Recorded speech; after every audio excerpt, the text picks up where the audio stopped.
Bismillahirrahmanirrahim. Assalamualaikum warahmatullahi wabarakatuh. Kepada semua anak murid saya harap berada dalam keadaan sihat walafiat. Saya doakan anak murid saya dan keluarga anak murid saya semua berada di bawah lindungan Allah Subhanahu Wa Taala. Bertemu lagi kita dalam pembelajaran secara dalam talian. Hari ini kita akan belajar mata pelajaran muamalat. Muamalat. Jadi kita akan tengok tajuk yang akan kita pelajari pada hari ini.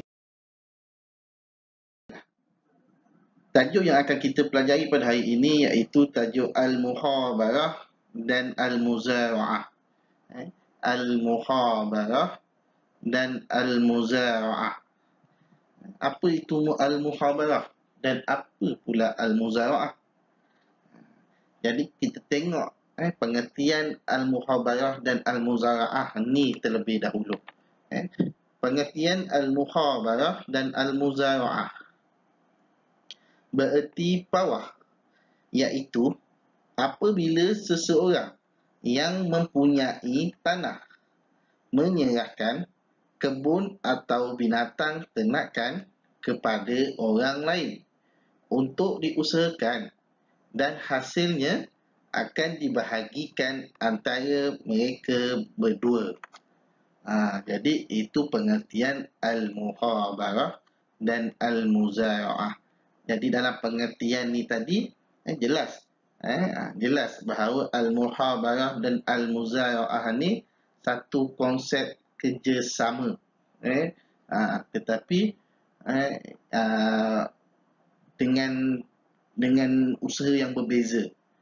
Saya bagi contoh, sebagai contoh, Ahmad dan Ali. Ahmad mempunyai kebun tanah, tetapi Ali tidak mempunyai kebun dan tanah. Jadi Ahmad menyerahkan kebun atau tanah dia tu kepada Ali untuk diusahakan. Sebagai contoh, Ali menanam sawit. Jadi bila Ali tanam sawit dan sawit tu berhasil mengeluarkan buah dan mengeluarkan hasil ataupun pendapatan dan dijual dapat duit, maka hasil sawit tersebut dibahagikan dua, sama dengan Ahmad dan dibahagikan juga sama kepada Ali. Yang itu dipanggil Al-Muhabarah dan Al-Muzara'ah. Jadi kenapa ada dua perkataan? Kita tengok apa itu Muhabarah dan apa itu Muzara'ah. Kalau dalam satu pengertian, kenapa ada dua perkataan? Itu kita tengok nanti. Kita pergi kepada poin seterusnya. Pengertian pawah. Kalau kita perasan tadi kat pengertian Al-Muhabarah dan Al-Muzara'ah, ada perkataan yang saya highlightkan dengan warna merah. Pawah. Apa itu pawah? Pawah bermaksud kaedah membahagikan dua hasil antara tuan punya dengan orang yang mengusahakan. Tadi saya bagi contoh Ali dengan Ahmad. Ali dengan Ahmad.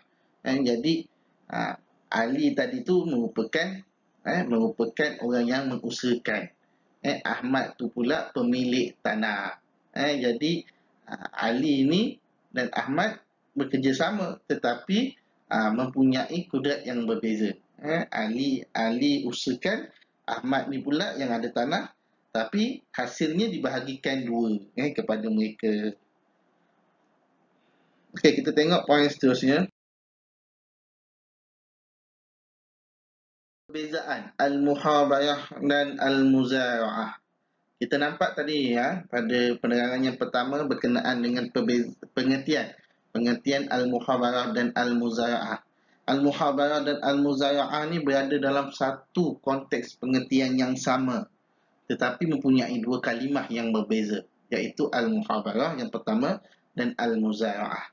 Kita ambil perbezaan Al-Muhabarah dan Al-Muzara'ah ini daripada sudut pandangan fiqh Syafi'i. Fiqh Syafi'i. Jadi kita tengok apa dia Al-Muhabarah dan Muzara'ah ni. Al-Muhabarah iaitu benih daripada pekerja dan Al-Muzara'ah benih daripada tuan tanah. Baiklah, kita bagi contoh lain. Fatimah dan Aisyah sebagai contoh. Fatimah dan Aisyah. Fatimah ni dia ada kebun, dia ada tanah yang kosong. Aisyah ni pula dia ni tak ada apa-apa.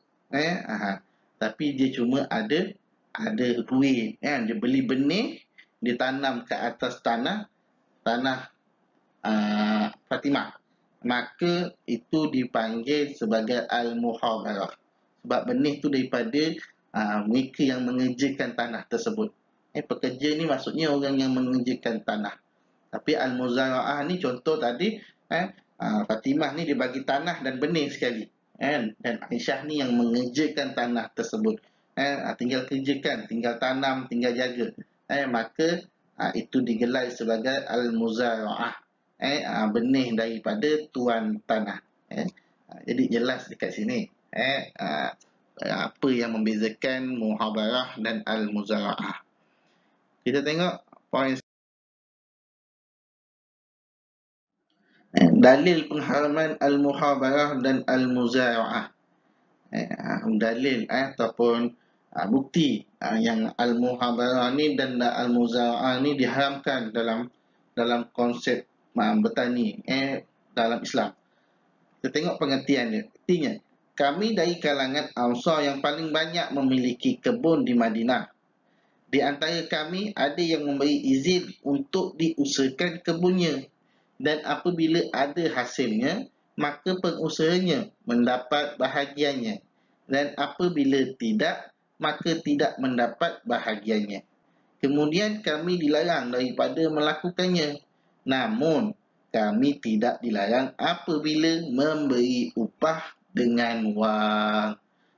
Jadi jelas kat sini dalam erti hadis, pengertian hadis ni dah jelas membuktikan, menceritakan tentang larangan melakukan Al-Muhabarah dan Al-Muzara'ah dalam kehidupan kita sebagai orang Islam.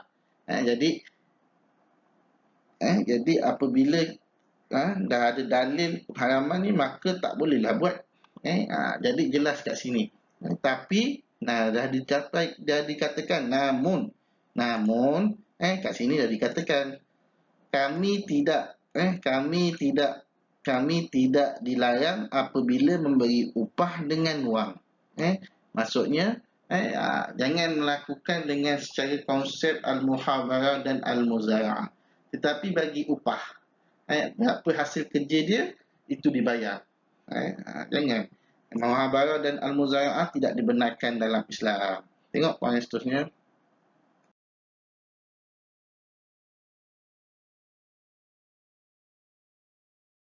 Iaitu hukum Al-Muhabarah dan Al-Muzara'ah. Daripada dalil yang kita bacakan tadi, hadis yang telah kita baca tadi, jelas menunjukkan Al-Muhabarah dan Al-Muzara'ah ni tidak sah di sisi syarak. Maka tidak boleh dilaksanakan, tidak boleh kita lakukan. Kita boleh hanya memberi upah. Kalau kita ni ada tanah, kita ni boleh bagi upah kepada orang yang mengerjakan ataupun mengusahakan atas tanah kita. Dan kalau kita ni pula yang bekerja, kita hanya dibenarkan untuk mengambil upah. Okey, baiklah, sampai di sini saja kelas kita. Kita akan bertemu lagi dalam kelas seterusnya. Wabillahi taufiq wal hidayah. Assalamualaikum warahmatullahi wabarakatuh.